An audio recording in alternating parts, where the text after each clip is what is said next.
Admissions का दौर चल रहा है और इस दौर में हम अभी अपने बच्चे की एडमिशन करवाना चाह रहे हैं।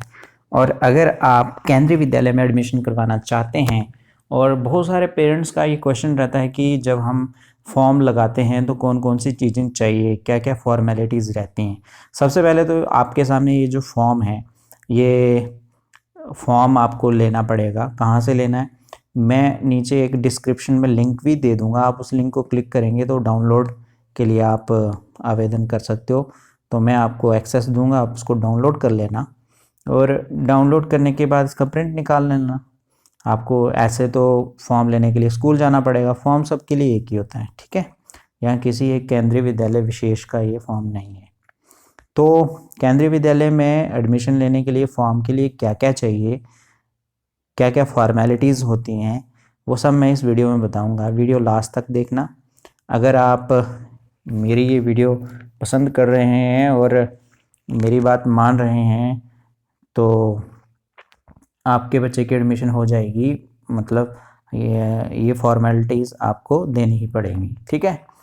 तो एडमिशन होना या नहीं होना, इसका एक अलग प्रोसेस है, मेरी दूसरी वीडियो है, उसको भी आप देख सकते हैं। चैनल सब्सक्राइब कर लें और वीडियो लास्ट तक देखें। हम प्रैक्टिकली इस फॉर्म के द्वारा ही हमें पता लग जाएगा हमें क्या क्या फॉर्मेलिटीज़ चाहिए, ठीक है। वीडियो लास्ट तक जरूर देखना। सबसे ऊपर लिखा है केंद्रीय विद्यालय, लिखा है ना, लेफ्ट साइड में लिखा है केंद्रीय विद्यालय, राइट साइड में लिखा है संभाग। हिंदी और इंग्लिश दोनों में ये फॉर्म अवेलेबल रहता है। इसको बाईलैंग्वेज फॉर्म बोलते हैं, ठीक है। एक लैंग्वेज में नहीं होता। केंद्रीय विद्यालय में दोनों लैंग्वेजेस को प्राथमिकता दी जाती है। हिंदी भी होती है और इंग्लिश भी होती है। केंद्रीय विद्यालय, अपने केंद्रीय विद्यालय का नाम लिखना है इस खाली जगह में। संभाग, संभाग होता है रीजन होता है, ठीक है। एक रीजन के अंडर बहुत सारे केवीज होते हैं, एक रीजन के अंदर बहुत सारे केवीज होते हैं। अगर आपके आसपास में कोई केवी है तो आप उससे पूछ सकते हैं कि हमारा रीजन कौन सा होगा, ठीक है। वो अपना रीजन भर दीजिए। उसके बाद लोगों के नीचे लिखा है क्लास, किस क्लास में एडमिशन लेना चाहते हो वो आप यहाँ भरेंगे। रजिस्ट्रेशन नंबर, REG नंबर, ये आप नहीं भरेंगे, ये ऑफिस ही भरेगा। और राइट साइड में paste latest photograph of child, अपने बच्चे का लेटेस्ट फोटोग्राफ जो है आपने यहाँ पर पेस्ट करना है। फिर उसके बाद विद्यार्थी का पूरा नाम स्पष्ट शब्दों में, है ना, जो आपके बच्चे का नाम है डेट ऑफ बर्थ सर्टिफिकेट पे, वो आपने यहाँ पर भरना है, लिखना है। Name of the child in full in capital letters, capital letters मतलब बड़े लेटर्स में ही लिखना है, बड़े अल्फ़ाबेट्स में ही लिखना है। हिंदी में भी लिख सकते हैं, इंग्लिश में भी लिख सकते हैं। आपके जन्म प्रमाण पत्र या बर्थ सर्टिफिकेट पे जो नाम है वही नाम लिखें, वही नाम रहेगा। ये फॉर्म जो है ऑफिस में या एडमिशन डिपार्टमेंट में सबमिट हो जाता है। जो आपका नाम लिया जाता है वही नाम जो है ज़िंदगी भर चलता है। उसके लिए आपको एक प्रूफ भी देना पड़ेगा जिसको कहते हैं बर्थ सर्टिफिकेट, ठीक। वो सर्टिफिकेट देंगे, हम उसे देखेंगे और उससे पता लग जाएगा कि आपके बच्चे का यही नाम है। फिर उसके बाद आपने लिंग बताना है, क्या लड़का है, लड़की है या कोई दूसरा है, ठीक है। पुरुष है, मेल, स्त्री, फीमेल, तृतीय लिंग, थर्ड जेंडर, ठीक। फिर उसके बाद जन्म तिथि बतानी है अपने अंकों में, डेट ऑफ बर्थ बतानी है इन फिगर। पहले दिन लिखना है, फिर महीना, फिर वर्ष, ईयर लिखना है शब्दों में, इन वर्ड्स, ठीक। उसके बाद तीसरा जो एक तीसरा पॉइंट है उसमें है 31/3/2020 तक आयु, इसकी आयु कितनी थी। या अगर अभी आप एडमिशन ले रहे हैं 31/3/2021 तक आयु कितनी हो गई है, कितने साल, कितने महीने और कितने दिन का बच्चा है, वो आपने लिखना है। फिर उसके बाद फोर्थ पॉइंट में है बच्चे का रक्त समूह, बच्चे का ब्लड ग्रुप कौन सा है, blood group of the child, ठीक। अब इसके लिए आपको एक प्रमाण देना पड़ेगा, सर्टिफिकेट देना पड़ेगा। सर्टिफिकेट मतलब जब हम ब्लड ग्रुप कराते हैं तो हमें रिपोर्ट मिलती है ना, तो वही रिपोर्ट यहाँ आप अटैच कर सकते हैं। फ़ोटोकॉपी अटैच करें आप इसकी, ठीक। बर्थ सर्टिफिकेट की भी फ़ोटोकॉपी अटैच करनी है। ओरिजिनल तब देना है जब आपसे मांगा जाए, अभी आप फ़ोटोकॉपी साथ में लगाएंगे।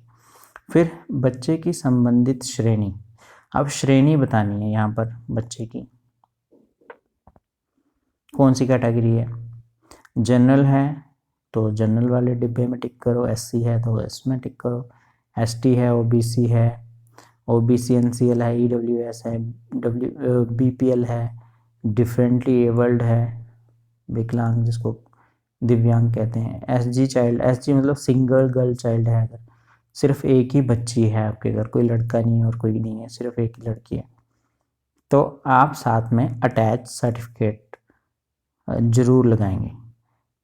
जनरल के लिए तो कोई अटैच सर्टिफिकेट नहीं है, एससी एसटी ओबीसी इनके लिए रहता है, तो इसका एक सर्टिफिकेट आपको लगवाना पड़ेगा। जो सिंगल गर्ल चाइल्ड है इसका भी एक सर्टिफिकेट रहता है जो आपको तहसील से जाके बनवाना पड़ेगा, अपने आसपास में जा कर के जो प्रोसेस है उसको फॉलो करके सिंगल गर्ल चाइल्ड का एक सर्टिफिकेट बनाना पड़ेगा। फिर उसके बाद आपने आधार कार्ड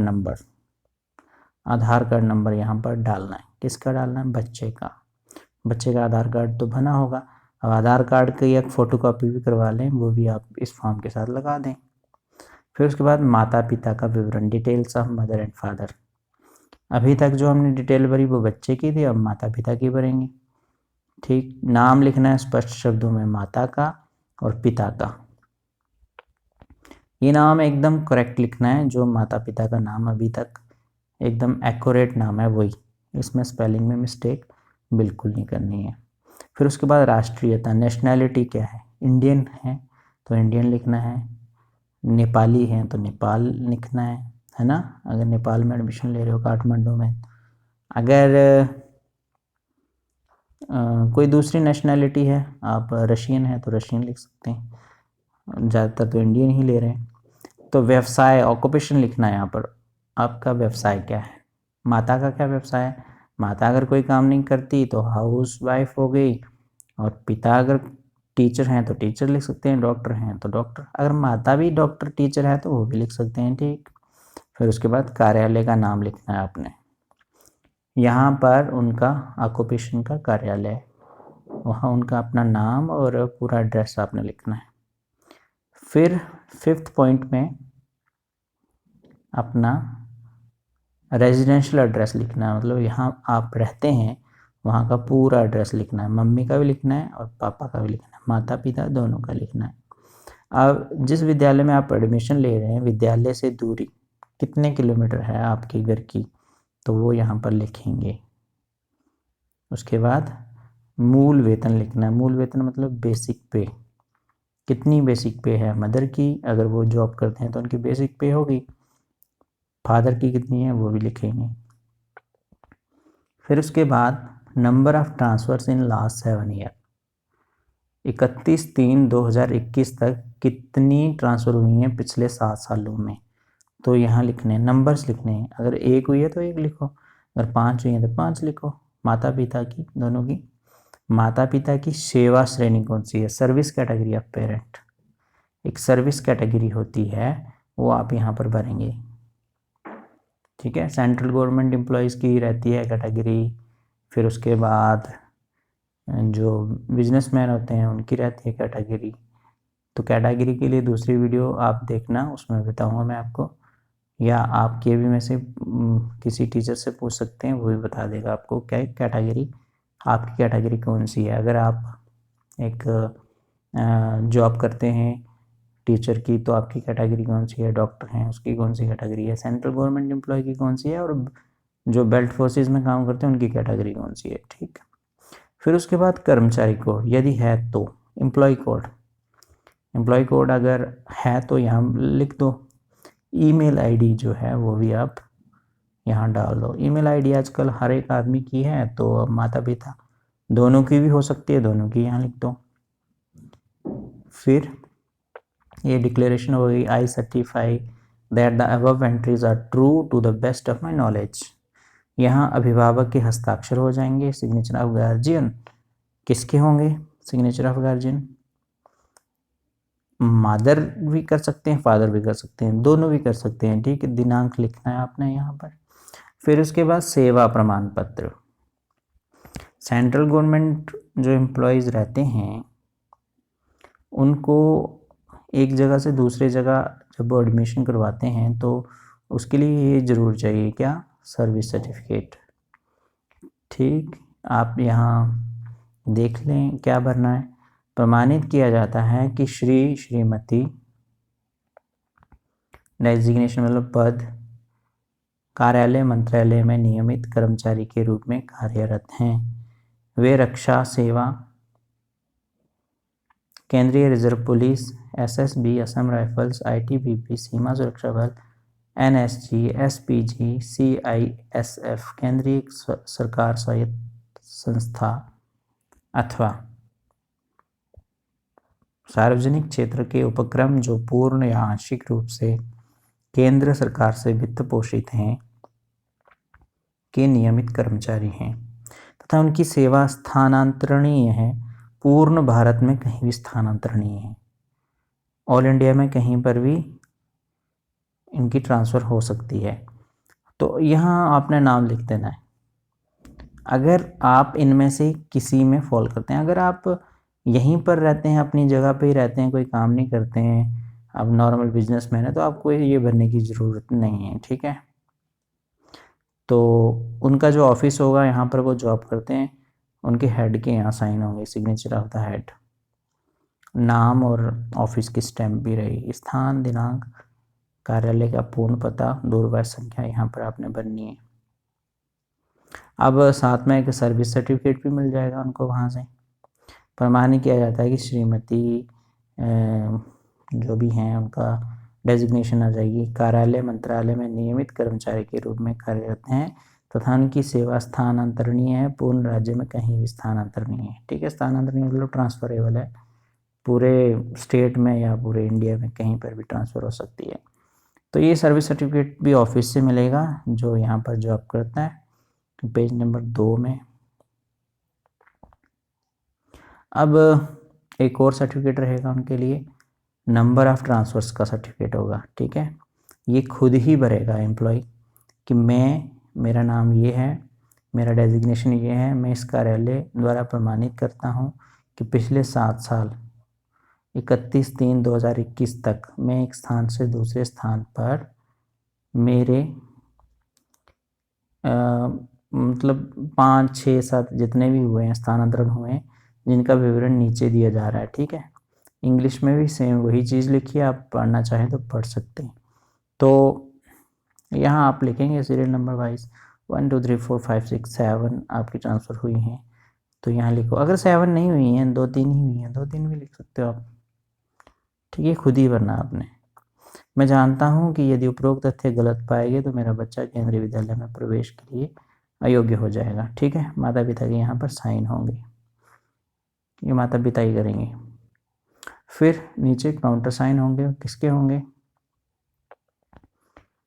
ये होंगे जिस डिपार्टमेंट में आप काम कर रहे हैं उसके हेड के।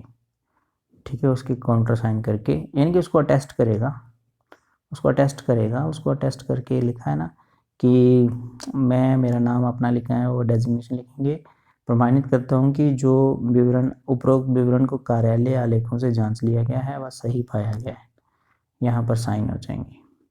यहाँ कार्यालय का complete address, telephone number, office.